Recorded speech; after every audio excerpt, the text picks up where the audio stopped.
Hi, I'm Fiorella from Fiorella Eats, and we are at the Food Book Fair today, and we have such amazing publications here today, such interesting artwork and food concepts. Everyone has a different take on what a new media magazine should be and look like, and what messages should deliver. And the first place we're going to go to is a publication called Modern Farmer, which really has a lot of get back to your food type concepts in it. So we're going to go here and talk to some of the editors about it and then tell us a little bit about it. Okay, come along.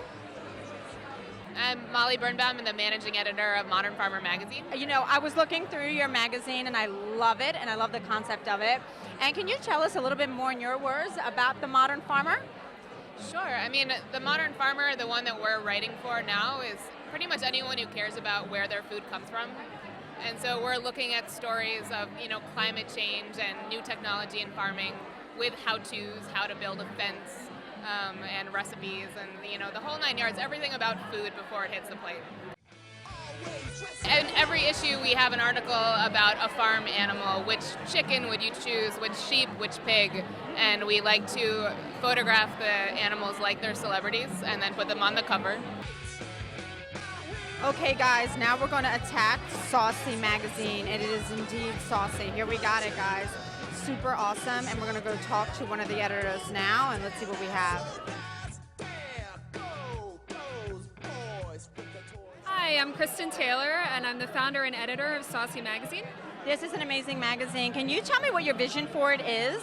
Sure, it's all about food and our relationships with each other, the ways in which we don't eat together and how we could. So Saucy's driven by themes instead of by recipes, and it comes out about once a year now.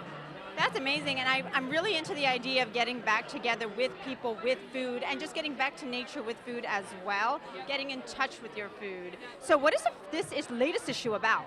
So the latest issue is called Movement, and it takes place in Miami in South Florida, which is a place that I think does a really amazing job with local food. It's a tropical zone, but we don't often think of Miami as green. In the way that it actually is. I lived there for about 14 months, so I got to know a lot of the growers and the people who make food there. And I'm interested in how food moves through the city, and that's really what the whole issue is about.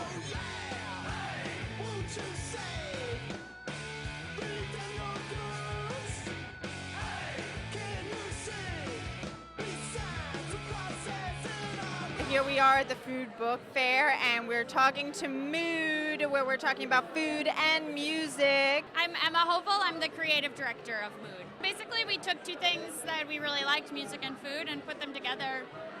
The idea has evolved a little more into some more interesting ideas, but we stick to the two genres, or the two areas mostly. That is really great, because it is a symphony of the senses, right? Yeah. The experience with music, auditory, and then, and everyone relates to it, I think, too. It's so true. Do you have a particular artist that you enjoy? Or is it just genre of music? It sort of changes. This issue that you're holding is the punk issue. I know. That's why it came straight up to your table. I love it.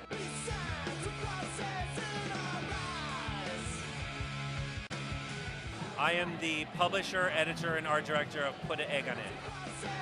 Put an Egg on It was arguably the first of the small, cool food magazines. We are an art and literary food magazine. No journalism, no restaurant reviews, no product reviews. It's usually essays from a first-person perspective. All subject matters, so long as they have to do with food, eating, or cooking. I make amazing lasagna. No. Throw down. You want to have a throwdown? We're doing it now.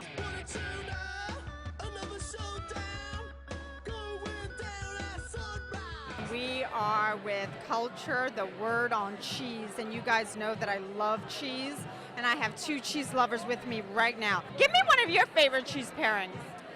Well, my favorite pairing right now is actually fresh, juicy mango, wrapped up with a nice white aged cheddar, wrapped in delicious salty prosciutto.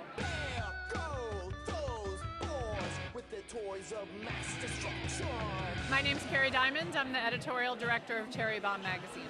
Awesome, and I really love your magazine, particularly the idea of it being about women and food. Can you tell me a little bit about that? Sure. Claudia's my partner. We launched the magazine about a year ago, and I own 2 restaurants in Brooklyn, Seersucker and Nightingale 9. First off, the tone is very positive and supportive. I think there's so many amazing food entrepreneurs out there, and they're icons, they're just starting out, they're somewhere in between, and we really just love to support them and spread the word about them, and just, it's a fascinating industry filled with so many fascinating people.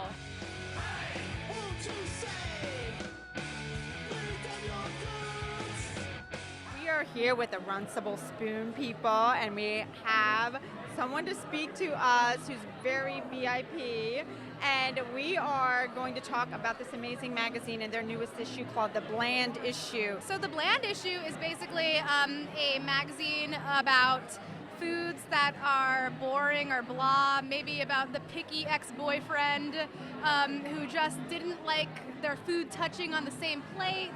I hate that. I know, I really hate that too. But we want to celebrate those bland and boring foods because there's something to be said about them. So for example, plain popcorn, plain pasta, you know, Hainanese chicken and rice. It's just white on the plate, but it's deceptive because it looks boring. You have a bite and it's an explosion of flavor in your mouth. Amazing, yes.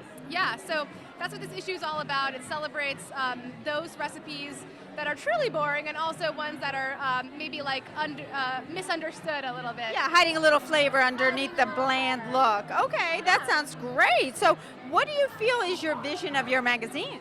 So our magazine is all about food and fantasy. So half of it is made up.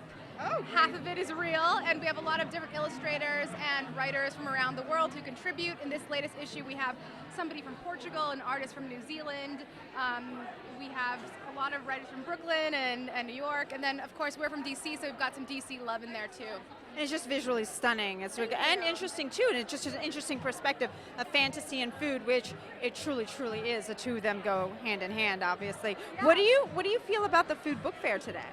Yeah, I think it's really great. I think that when we're here, it's really easy to connect with people because they're coming here for a reason. They want to see interesting things happening in the indie food world, and I think that there's an emerging trend right now of sort of being the anti-beautiful food. Absolutely. And I think it's the Runcible Spoon's time to shine, really. Absolutely, and also the more rustic, the better, is what I think. Yeah, we like it DIY. I hear ya. Let's do it. I love it. Check out the new issue, The Bland Issue. It's awesome.